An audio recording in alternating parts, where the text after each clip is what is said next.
नमस्कार, आप देख रहे हैं SPN9 न्यूज़ और आपके साथ मैं हूं क्रांति सिंह। राजस्थान की सियासत, वहां पर चल रही सरगर्मी और कांग्रेस की पटखनी यानी कि आपसी मतभेद की कहानियां जिन तस्वीरों के माध्यम से सामने आ रही है वो किसी से छिपा नहीं है। लेकिन राजस्थान की सियासत में चल रही खलबली का फायदा आखिरकार बीजेपी कैसे उठा रही है, ये देखिए, ये समझने वाली बात है। क्योंकि बीजेपी लगातार यही कोशिश कर रही थी कि चाहे कुछ भी हो जाए लेकिन इन मामलों की कोशिश जो है वो ज़मीनी स्तर पर शुरू की जाए।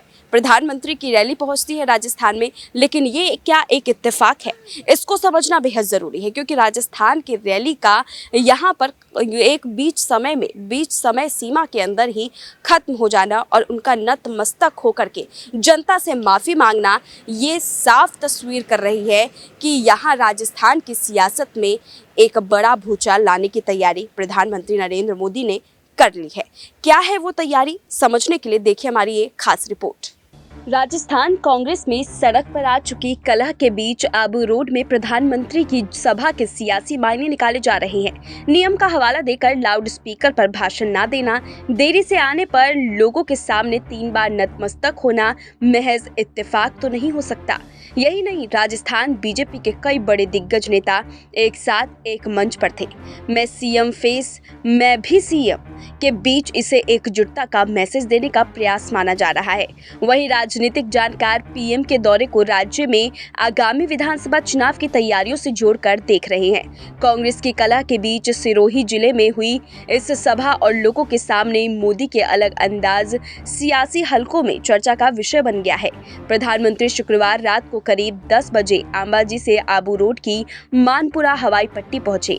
यहां उनका संबोधन तय था, लेकिन मोदी ने नियमों का हवाला देते हुए रात 10 बजे के बाद लाउड स्पीकर पर भाषण देने से इनकार कर दिया। इसके बाद उन्होंने इंतजार कर रहे लोगों से क्षमा मांगी, 3 बार नतमस्तक हुए। इन दोनों बातों के जरिए प्रधानमंत्री ने कई मैसेज दे दिए। भले ही उन्होंने लोगों के सामने भाषण नहीं दिया, लेकिन बिना कुछ कहे ही वो बहुत कुछ कह गए। सियासी रणनीति समझने वाले मानते हैं कि पीएम एक माहौल बना गए। पीएम के इस दौरे को राजस्थान में चुनावी प्रचार का आगाज माना जा रहा है। पीएम की इस सभा से उत्तरी गुजरात के अलावा दक्षिणी राजस्थान के 8 जिलों की लगभग 38 सीटों पर चुनावी शंखनाद भी हो गया।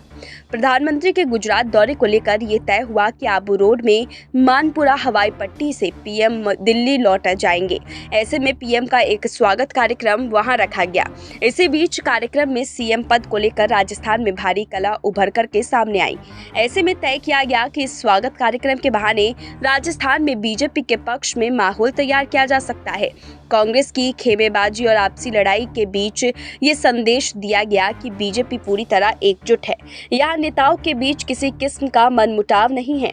प्रधानमंत्री के कार्यक्रम में राजस्थान के तीनों केंद्रीय मंत्री गजेंद्र सिंह शेखावत, अर्जुन लाल मेघावल और कैलाश चौधरी मौजूद रहे। इसके अलावा प्रदेशाध्यक्ष डॉक्टर सतीश पुनिया, पूर्व मुख्यमंत्री वसुंधरा राजे, नेता प्रतिपक्ष गुलाब चंद कटारिया, प्रदेश संगठन महामंत्री चंद्रशेखर, उप नेता प्रतिपक्ष राजेंद्र राठौर सहित राजस्थान बीजेपी की पूरी कोर कमेटी मौजूद रही। इसके अलावा उदयपुर सांसद अर्जुन लाल मीणा सहित भी तमाम लोग, विधायक और पूर्व विधायक भी वहां मौजूद रहे। राजस्थान में चंद महीनों में ही पहले सीएम और फिर अब पीएम ने रात 10 बजे के नियम की पालना दिखाई।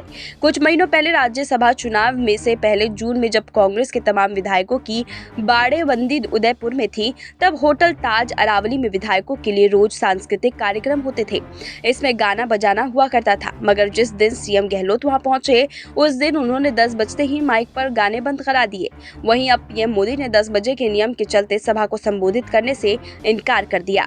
कांग्रेस की ही तरह बीजेपी ने भी 2023 विधानसभा चुनाव को लेकर कई चेहरों में मुख्यमंत्री की लड़ाई है। राजस्थान में अगले विधानसभा को लेकर चेहरे की लड़ाई में पूर्व मुख्यमंत्री वसुंधरा राजे के अलावा केंद्रीय मंत्री गजेंद्र सिंह शेखावत भी है।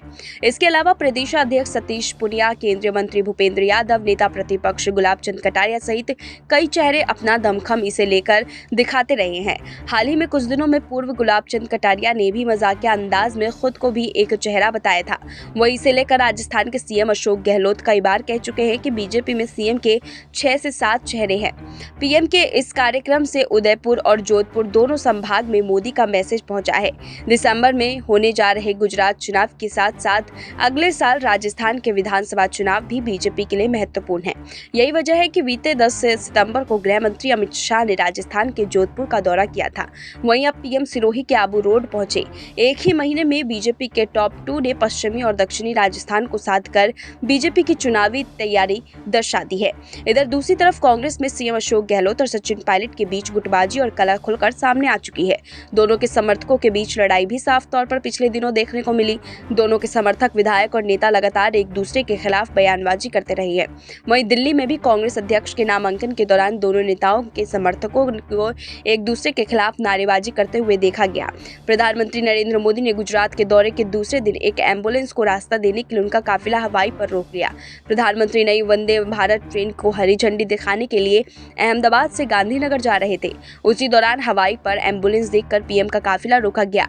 मोदी ने एक ही दिन में 2 नजीर पेश की। रात में वो राजस्थान गुजरात बॉर्डर के आबू रोड में थे। यहाँ एक कार्यक्रम में वो लोगों से मिले, लेकिन कार्यक्रम को संबोधित करने से मना कर दिया।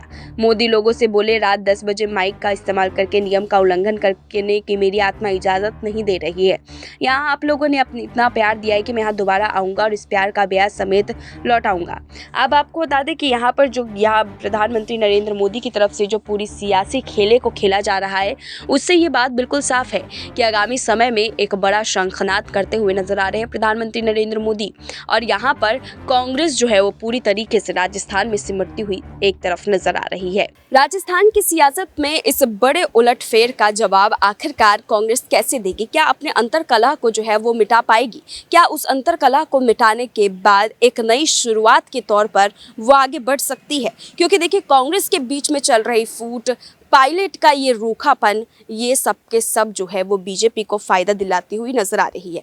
कांग्रेस अगर नहीं चाहती है कि यहाँ राजस्थान में भी उसे एक बड़ी पटखनी का सामना करना पड़े, तो कहीं ना कहीं उसे कोशिश ज़रूर करनी पड़ेगी कि चाहे अब कुछ भी हो जाए, लेकिन इस आरोप प्रत्यारोप की घड़ी से बाहर निकल करके अब ध्यान देने की ज़रूरत है तो सिर्फ और सिर्फ इसी बात पर कि कांग्रेस अपनी बागडोर को मजबूत करे। नहीं तो यहाँ बीजेपी ने अपनी तैयारी पूरी कर ली है और बीजेपी इस खेले को अंजाम देने के लिए अब जारी भी है। बहरहाल, आप लोग हमारी खास प्रोग्राम को देख करके क्या लगता है, राजस्थान की सियासत में बीजेपी की जो ये एंट्री है और इस धमाकेदार एंट्री में जो चेहरा सामने निकल के आया प्रधानमंत्री नरेंद्र मोदी का, क्या ये कांग्रेस के लिए सबसे बड़ी खतरे की घंटी? आप हमें कमेंट में जरूर बताएं और तमाम ऐसी अपडेट्स के लिए देखते रहिए SPN9 न्यूज़।